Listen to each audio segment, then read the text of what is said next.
karena ini kemarin ini mati kan air. Iya. Jadi saya biasanya biar mandi air sumur, saya nggak pernah kayak gatal-gatal begini.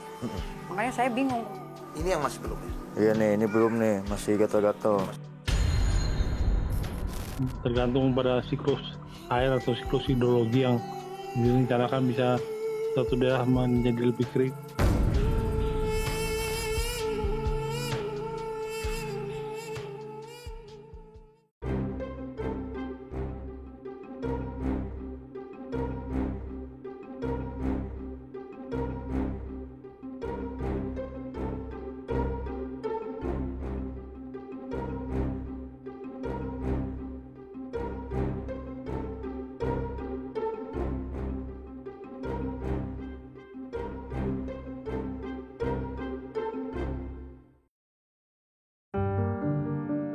Kemarau panjang datang. Kekeringan melanda Indonesia. Peta cuaca Badan Meteorologi, Klimatologi, dan Geofisika memperlihatkan intensitas hujan masih sangat rendah di bulan Oktober ini. Artinya, kekeringan diprediksi masih terus berlanjut sepanjang bulan Oktober. Fenomena El Nino membuat kekeringan menghebat. Wilayah Indonesia mulai dari Sumatera hingga Papua kena dampaknya. Untuk tahun ini, musim kemarau kita memang lebih kering dibanding 3 tahun terakhir. Ya, karena ada fenomena El Nino tadi. Bencana kekeringan tak tebang pilih. Di kota juga desa bernasib serupa. Panas, gersang, sawah dan sumber mata air kering menjadi gambaran situasi saat ini di negeri kita. Kekeringan akibat duet kemarau panjang dan El Nino membuat banyak wilayah di Indonesia krisis air bersih. Wilayah yang sebelumnya memang sulit mengakses air semakin menderita karena mereka makin susah mendapatkan air. Sebab El Nino membuat musim hujan jadi lambat datang. Di Kabupaten Belu, NTT, warga bilang sumber mata air mengering. Mereka terpaksa patungan 3 hingga 4 keluarga untuk membeli 1 tangki air seharga Rp100.000 per tangki. Sementara di Kabupaten Sika, saking sulitnya mengakses air, warga mesti berjalan kaki sejauh 8 km untuk mencari air bersih. Bahkan mereka mengkonsumsi air dari pohon pisang. Belu dan Sika jadi contoh melangsanya daerah pelosok di perbatasan Indonesia Timor Leste yang kesulitan air. Tapi krisis air bersih juga menjalar di kota besar, tak terkecuali Jakarta. Kekeringan ditambah krisis air bersih nyatanya mengancam kesehatan warga. Saudara, fenomena El Nino membuat cuaca panas ekstrim terjadi di beberapa wilayah Indonesia, termasuk kekeringan. Namun benarkah pemerintah hingga saat ini masih belum memberikan perhatian serius kepada mereka masyarakat yang terdampak? Saudara, saksikan liputannya di program Berkas Kompas episode kali ini. Penduduk Jabodetabek tak luput dari terjangan kemarau panjang, El Nino, dan kesulitan mengakses air bersih. Warga yang tak punya pilihan bahkan rela memanfaatkan air yang berasal dari sumber mata air yang tak higienis. Ini Junaria yang tinggal di Pademangan, Utara, Jakarta. Ibu parubaya ini menghuni daerah padat penduduk bersama keluarganya. Kepada tim Berkas Kompas, Junaria mengeluhkan infeksi kulit yang ia alami sejak sebulan lalu. Saya pokoknya kalau malam ini saya nggak bisa tidur. Kenapa? Karena ini gatal-gatal. Masih sampai sekarang? Masih sekarang. Gatal-gatal di mana? Gatal-gatal ya di kaki, Di seluruh badan? di tangan, seluruh badan. Oke. Semua. Kita boleh lihat, Bu, Boleh. gatal-gatal itu? Ya boleh lihat. Nih. Saudara, ini kita lihat. Ini masih Iya, sampai sekarang? Iya, masih sekarang. Ini adalah bekas gatal-gatal itu? Iya, Mas. Ibu, boleh kita lihat bagian lain yang mungkin bisa diperlihatkan kepada kita, Bu? Ya, ini di sini. Boleh. Oh, bagian di dalam ya? Bagian Oke. dalam. Junaria heran sebab baru kali ini ia mengalaminya. Setelah berkonsultasi dengan dokter di puskesmas, Jun, sapaan akrabnya, baru tahu biang keladi penyebab ia menderita infeksi kulit. Kalau kata dokter apa, Bu? Oh, kata dokter begini. Oh, Ibu, ini jadi kena debu, jadi alergi kulit. Debu ini panas, Panas. cuaca ekstrim ini ya? Cuaca ekstrim, Oke. iya. Iya, itu pengaruh itu. Karena ini kemarin ini mati kan air. Iya. Jadi saya biasanya biar mandi air sumur, saya nggak pernah kayak gatal-gatal begini. Makanya saya bingung kemarin tuh. Aduh, kata saya, kok ini air mati kok bisa gatal-gatal begini seluruh badan. Tak hanya Jun, suaminya juga mengalami hal serupa. Ini sudah mendingan. Sebelumnya, bentol di sekujur tubuh sempat dialami Usman. Bapak juga gatal-gatal? Sekarang udah mendingan, Pak. Waduh, kalau saya lihat, tadinya saya gimana ya. Saya pikir udah deh mama aja deh. Kan kesian lihat merah begitu, Pak ya. Iya. Sini merah, belakang merah, coba. Rupiah demi rupiah sudah Jun dan Usman keluarkan dari kantong mereka untuk mengobati infeksi kulit yang mereka derita. 3 kali berobat, Jun mengeluarkan uang sebesar Rp900.000. Ini jelas mengganggu kondisi ekonomi Jun dan Usman yang sudah tak bekerja. Ya begitulah. Jadi saya bingung. Kayak bapaknya udah begini stroke, udah nggak bisa apa-apa. Mau nggak mau kan ngumpulin dikit-dikit supaya ke dokter. Pikiran saya ngeliat istri kok ini nggak bisa tidur kalau malam, jadi bapaknya pusing. 900 bro. Menyusahkan ibu atau enggak? Ya sebagai saya susah. Yang sekarang kayak bapaknya aja nggak usaha. Ya sebagai saya berat lah. Jun dan Usman amat berharap pemerintah mengulurkan tangan membantu mereka. Kami menelusuri warga lain yang terdampak gatal-gatal. Setali 3 uang dengan nasib Jun, Anto dan keluarganya juga kena infeksi kulit. Anto, istri dan bayinya sudah sebulan mengidap gatal di sekujur badan. Sang bayi, infeksinya bahkan menjalar hingga ke bagian wajah. Kalau Mas kena yang mana? Kita Saya- boleh lihat?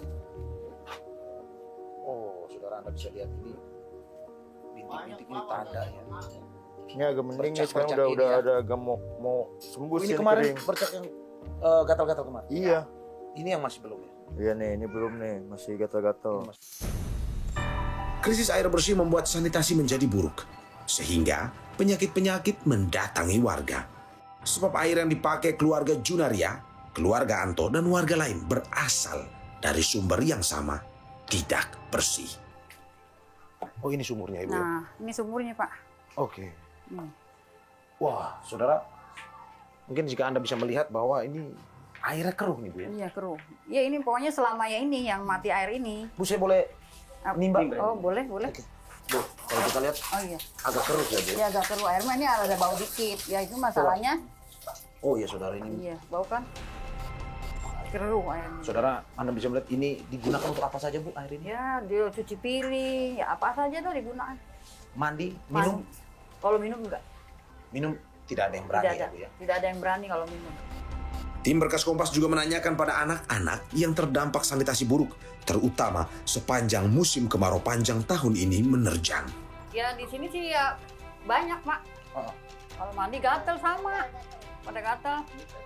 Gatel iya. juga. Yang mana Tunjukin gatel? deh, Yang yang mana gatel deh. gatel? Coba bisa Tunjukin deh. dilihatin. Ini. Tunjukin deh. Nah, kalau saya ini. Tunjukin deh. Sudah dibawa puskesmas sama orang tua? Iya. Sekarang gimana kondisinya? Rasanya gimana? Udah masih gatal-gatal atau udah mendingan ya? Tapi masih gatal-gatal. Badan Riset dan Inovasi Nasional bilang memang betul kekeringan melanda Indonesia. Tetapi kadarnya berbeda di setiap wilayah. Sekarang ini beberapa tempat atau beberapa wilayah di Indonesia tuh mengalami krisis air bersih tersebut.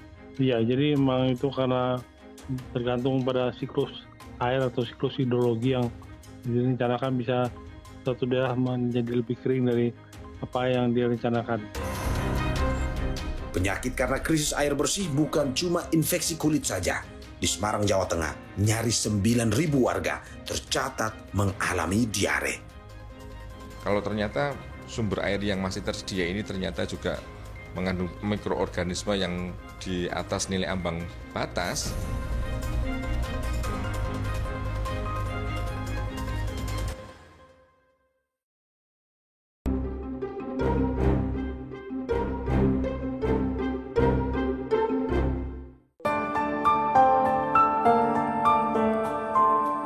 Kekeringan berkepanjangan di banyak wilayah Indonesia berdampak pada ketersediaan air bersih. Padahal, air begitu penting dalam tatanan hidup manusia. Ia menjadi nadi kehidupan. Krisis air bersih saat ini membuat sang nadi kehidupan bak bencana yang mengancam. Jika krisis air bersih tak segera tertangani, sejumlah problem jelas bakal muncul. Misalnya, masalah kesehatan dan lingkungan yang jadi buruk.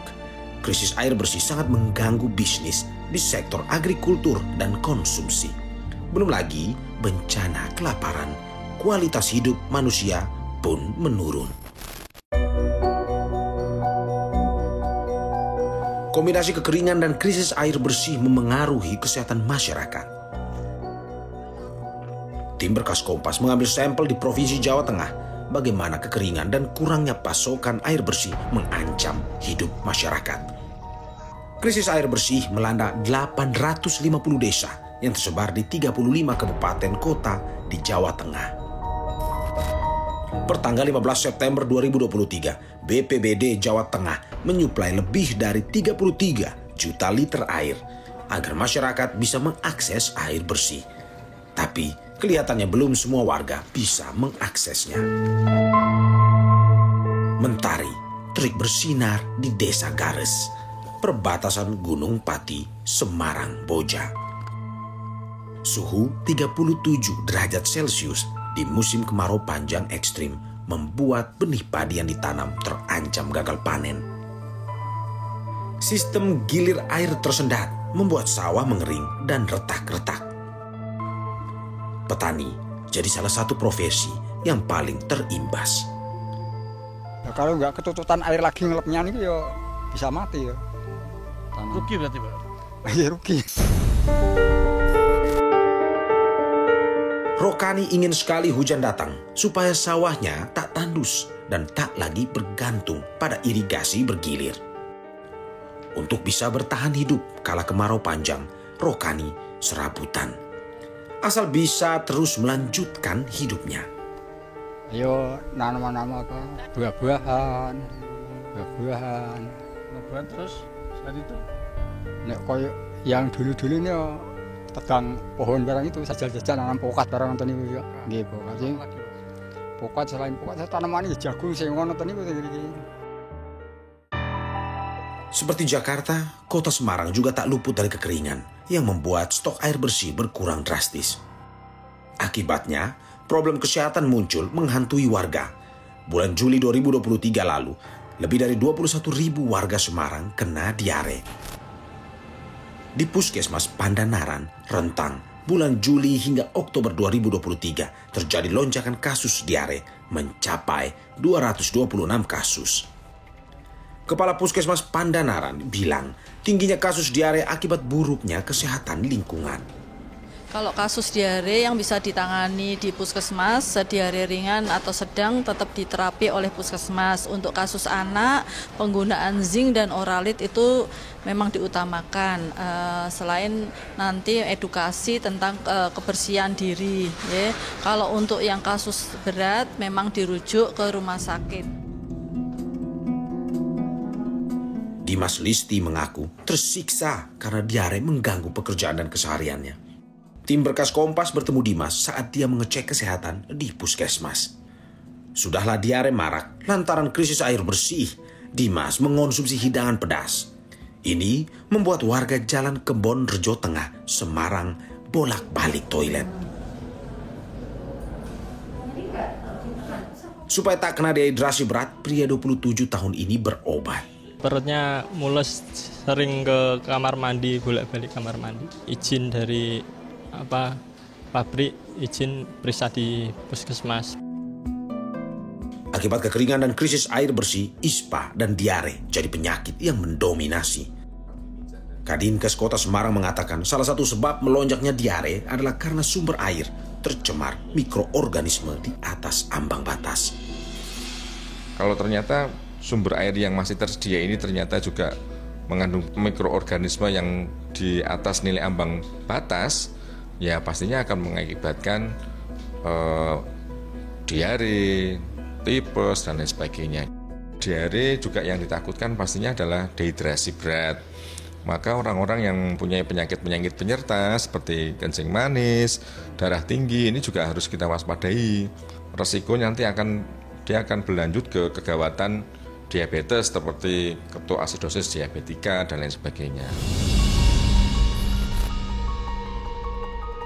Meminimalisasi penyebaran diare, Dinkes Kota Semarang akan menguji sumber-sumber air. Teman-teman kami yang ada di lapangan ya, puskesmas tentunya mereka harus melakukan sampling ke sumber-sumber air yang menjadi kebutuhan utama dari penduduk. Kalau PDAM misalnya ya, memang dia mengambil air dari sumber-sumber air yang memang sudah menjadi sesuai dengan ketentuannya dia, itu juga masih kita lakukan sampling apakah ada kandungan mikroorganismenya yang nilainya itu melebihi ambang batas enggak gitu. Itu harus sering dilakukan karena hal itu yang nanti akan melindungi masyarakat kita. Bukan cuma di Semarang, diare juga menjangkiti wilayah lain. Cuaca kering yang sedang terjadi membuat warga kesulitan mencari air bersih. Sampai kapankah ini bergulir? Minimal musim hujan itu hanya datang terlambat, tetapi hujan tetap datang. Misalnya menjadi Oktober menjadi akhir September, akhir November. Segala daya upaya sudah dilakukan termasuk modifikasi cuaca. Tapi itu tak signifikan mengurangi dampak cuaca kering di Indonesia. Sambil menunggu musim penghujan datang, masyarakat diimbau awas dan berjaga-jaga supaya tak semakin tenggelam dalam pusaran problematika kekeringan dan krisis air bersih. Apa saja bencana hidrometeorologi kering ya? Antara lain, dua yang utama adalah kekeringan dan kebakaran hutan lahan.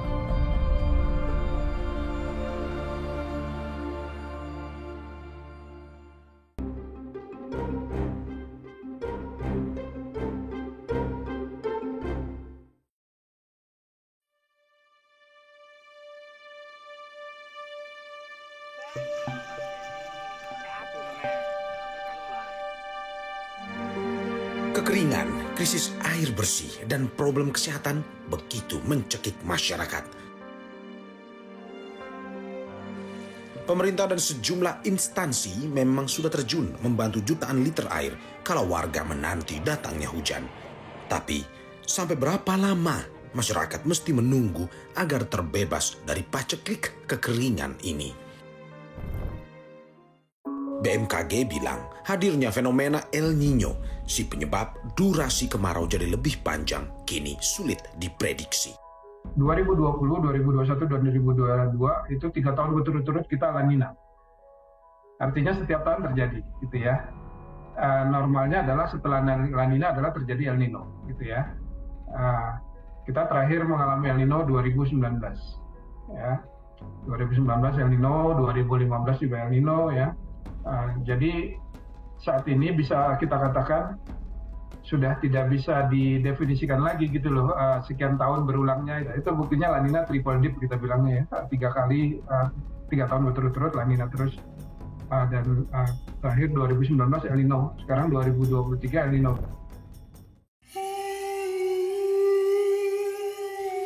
Karenanya BMKG mengimbau agar saat ini kita mewaspadai bencana hidrometeorologi kering.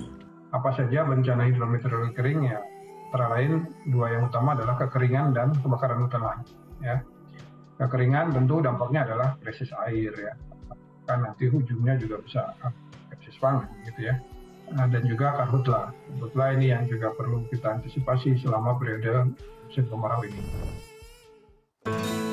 Sanitasi buruk, dampak krisis air bersih menggerogoti kesehatan masyarakat. Lantas, bagaimana negara menjawab keresahan warga? Sejauh apa negara menghadirkan kantong-kantong air bersih dan menyalurkannya bagi masyarakat, khususnya yang terdampak kekeringan ekstrem?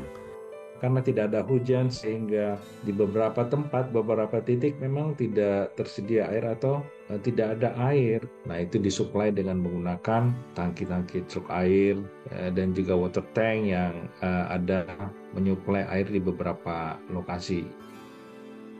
Saat ini kondisi iklim membuat masyarakat mau tak mau mesti menghemat penggunaan air. Masyarakat juga diminta memupuk kesadaran dari konsekuensi tinggal di daerah rawan bencana. di musim kemarau ini ya hemat air gitu ya. Itu. Tapi jangan lupa sebentar lagi kita masuk musim penghujan, juga perlu kita antisipasi lagi gitu ya. Potensi bencana hidrometeorologi basah seperti banjir bandang longsor gitu ya. Caranya dengan mulai dari rumah kita dulu, misalnya pastikan saluran air dalam kondisi siap untuk menerima dan memberikan air. Tapi upaya kolektif patutnya dijalankan agar krisis air bersih tidak lagi berulang. Maka langkah preventif apa yang akan ditempuh oleh pemerintah? Itu semua kita cek, kita verifikasi. Itu bisa dilihat, ini polanya seperti apa. Kemudian melihat kondisi sekitar, aksesnya. Bak jatuh tertimpa tangga, kekeringan, krisis air bersih, dan problem kesehatan menyergap warga Indonesia. Musim hujan tak kunjung datang. Sementara kiriman bantuan air bersih saja seolah tak cukup. Kapan penderitaan ini akan berakhir?